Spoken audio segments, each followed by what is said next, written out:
یاد کرو وہ وقت جب اللہ نے تمہیں قوم عاد کے بعد تمہیں اس کا جانشین بنایا، یعنی قوم عاد تباہ ہوئی تو اس کے بعد کون جانشین بنی؟ قوم سمود۔ تم کو زمین میں یہ منزلت بخشی کہ آج تم اس کے ہموار میدانوں میں عالی شان محل بناتے ہو، اس کو پہاڑوں کو مکانات میں تراشتے ہو، پس اس کی قدرت کے کرشموں سے غافل نہ ہو اور زمین میں فساد نہ کرو۔ اس کی قوم کے سرداروں نے جو بڑے بنے ہوئے تھے کمزور طبقہ کے ان لوگوں سے جو ایمان لے آئے تھے کہا، کیا تم واقعی جانتے ہو کہ صالح اپنے رب کا پیغمبر ہے؟ انہوں نے جواب دیا ہاں، یعنی ان کے اندر بھی شک ڈالنے کی ایک کوشش ہے اور پھر ان کو بھی ٹرائی کر رہے ہیں کہ یہ ان کا ایمان کس لیول کیا ہے۔ تو کیا واقعی تمہیں یقین ہے نا کہ صالح رب کا ہی پیغمبر ہے؟ انہوں نے جواب دیا بے شک، جس پیغام کے ساتھ وہ بھیجا گیا ہے اسے ہم مانتے ہیں۔ اس برائی کے مدعیوں نے کہا، جس چیز کو تم نے مانا ہم اس کے منکر ہیں۔ تو دیکھیں آپ، جو صالح علیہ السلام کے جو قوم کے وہ لوگ تھے جو ان کے اوپر ایمان لے آئے تھے، وہ متزلزل نہیں ہوئے، وہ شیک نہیں ہوئے اس بات کو، ان کے دلوں میں کسی قسم کا کوئی شک نہیں آیا۔ تو جب ایمان ہوتا ہے تو وہ پختہ ہونا چاہیے۔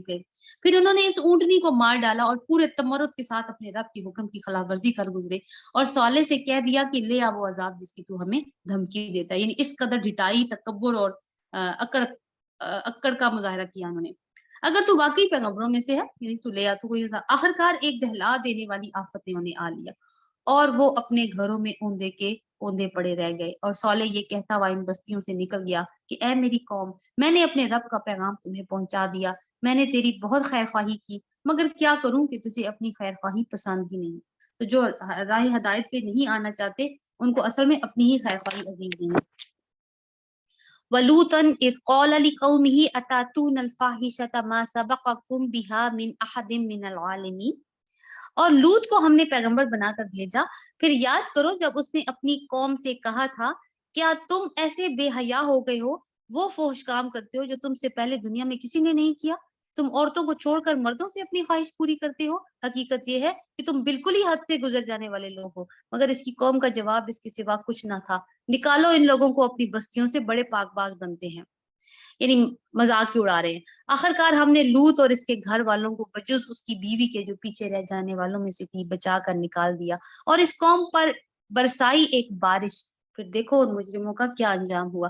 بارش کون سی تھی؟ پتھروں کی بارش تھی، اور ہر پتھر پر قوم کے لوگوں کا نام لکھا ہوا تھا کہ کس کو کون سا پتھر لگنا ہے۔ اتنی بڑی برائی تھی جس میں یہ لوگ مبتلا تھے۔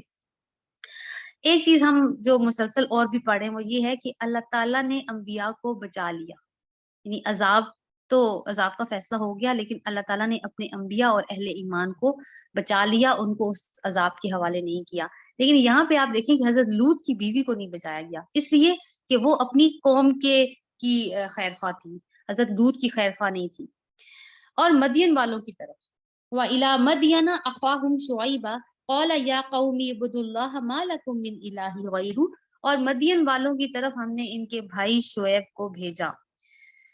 اچھا جی، مدین والے جو ہے نا یہ تجارت پیشہ لوگ تھے، تجارت بہت زیادہ فلورش کرتی تھی ان کی، لیکن ان کے اندر بھی یہ برائی تھی کہ یہ ناپ تول میں کمی کرتے تھے، شرک بھی کرتے تھے یہ لوگ، اور پھر ڈاکے مارتے تھے، لوٹ مار کرتے تھے، گزرگاہوں کے اوپر بیٹھتے تھے، جو مسافر یا تاجر آتے تھے ان کو یہ لوٹتے تھے۔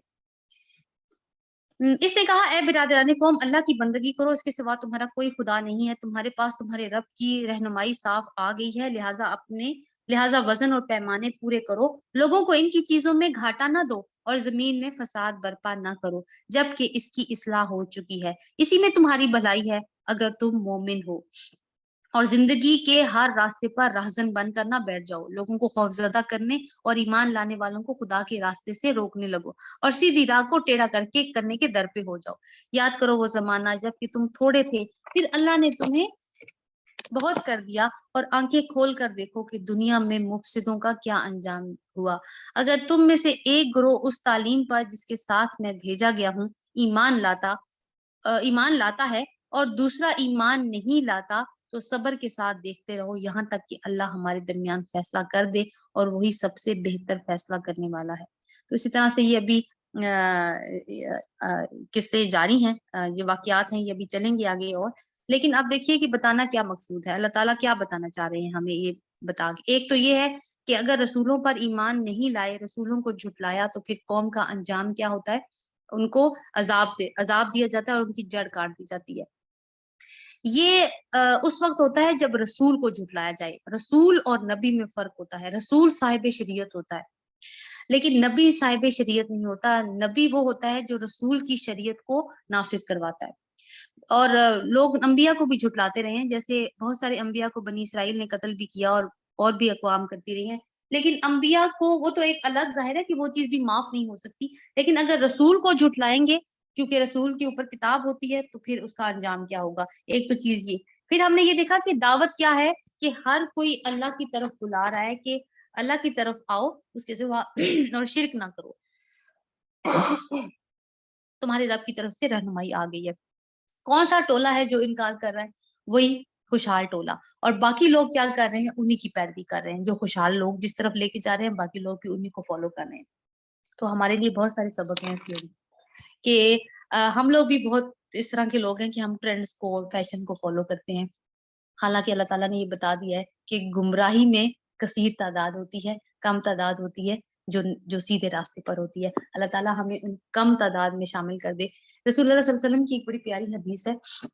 انہوں نے کہا جب یہ دین شروع ہوا تو غریب تھا. غریب کا مطلب ہے کہ مطلب سپورٹ نہیں تھی کوئی, اور جب یہ ختم ہوگا تو بھی یہ غریب ہو جائے گا, اور تم کوشش کرنا کہ تم غربت کی حالت میں مرنا.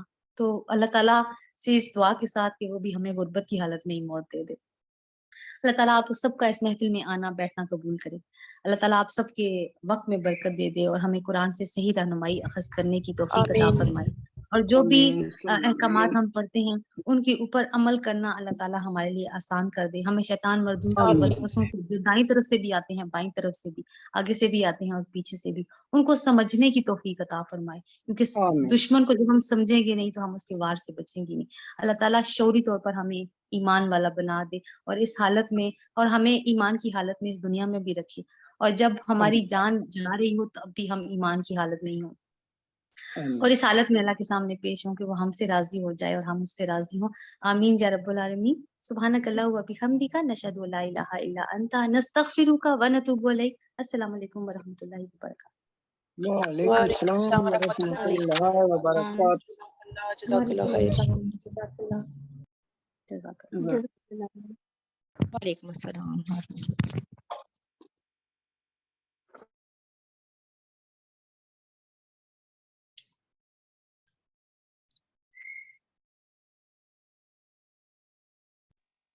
السلام علیکم.